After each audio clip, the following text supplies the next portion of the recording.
Please, will you welcome Ian to the stage? Thank you very much for the welcome.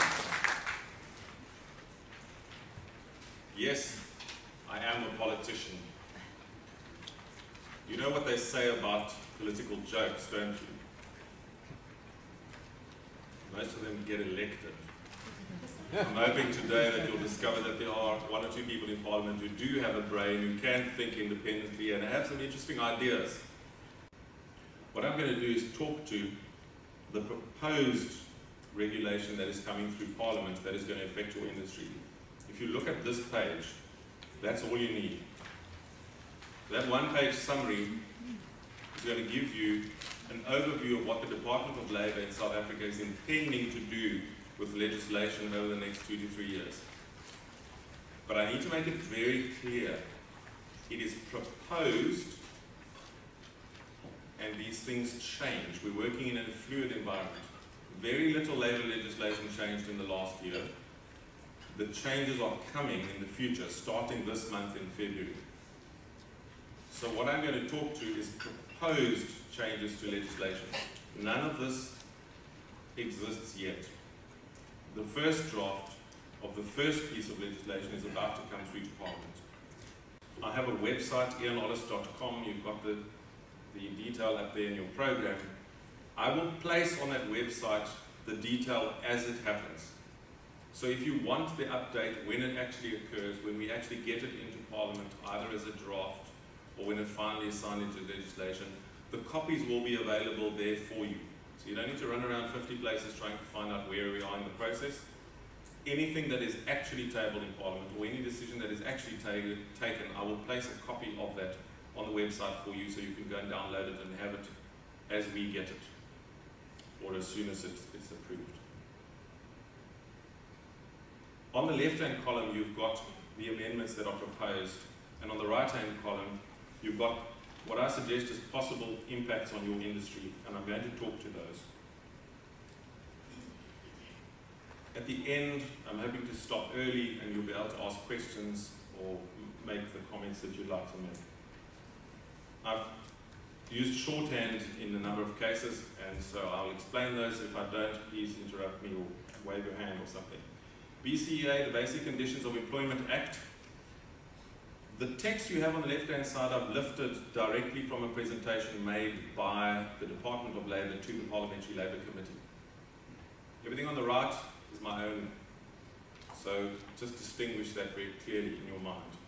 The Basic Condition of Employment Act, they want to include a new section to deal with labour brokers, labour tenants, and amendments to the sectoral determination.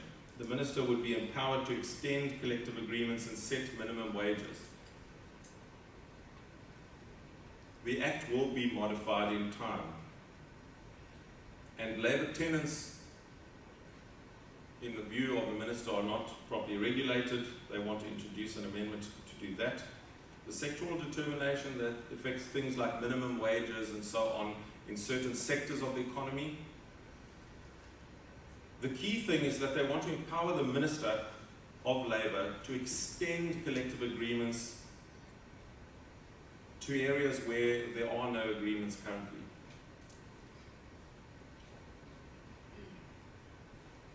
I've said on the right-hand side, minimum wages and tenant workers will be protected. It may cost employers, and that's the key for you. I'm concerned that the Minister may overreach his power. We don't have the draft yet, so we don't know how serious this is. But it may be bad for business, and it will certainly be unpredictable if the Minister is empowered to make these declarations directly. It removes it from a collective bargaining environment, and I'm concerned about that. Number two, the Employment Equity Act is to include municipalities who are not regulated currently and to give power to inspectors to refer employers to the Labour Court or impose fines directly. There's a stick there. They'll be able to drag you immediately into the Labour Court. This is quite a significant change that the department wants to bring about, and it affects affirmative action quite severely.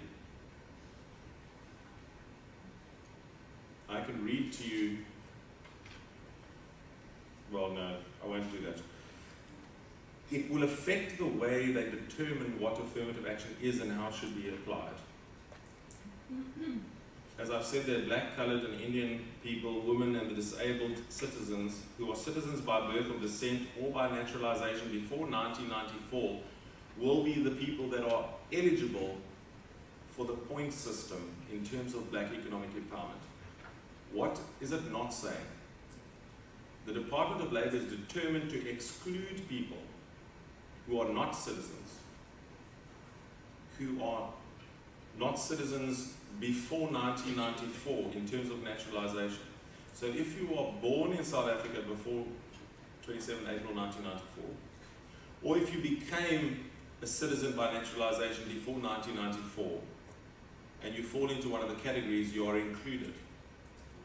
If you are born after that date, you are not eligible in terms of the point system for black economic empowerment. And the key thing, of course, is that if you are not a South African citizen, you're going to be excluded. So if you are black, coloured, Indian, or whatever, and you are not a South African citizen before that date, you're excluded. There's an attempt to exclude foreign people who would fall in the categories clearly. There's an attempt to exclude people who are younger and were not as disadvantaged. So they want to tamper with that definition. It hasn't happened yet, but that's the proposal, to change the way we do these calculations, to change the eligibility. Now, my comment is that municipalities should have been included. There's no reason why a municipality should be excluded from this legislation. There's no problem with that. But it will reduce the number of foreign-born BE or double B, triple E candidates. And I could see the possible change in staffing as a result of that. People who currently have jobs may very soon find they don't have jobs once that legislation is put into place. The third one, the Labour Relations Act, LRA, is to allow the CCMA to intervene without the consent of all parties when it's in the national interest. This gives the CCMA more teeth. It's allowed to now come and interfere if they have a complaint, even if all parties don't agree that there is a dispute. So it's giving the CCMA more teeth.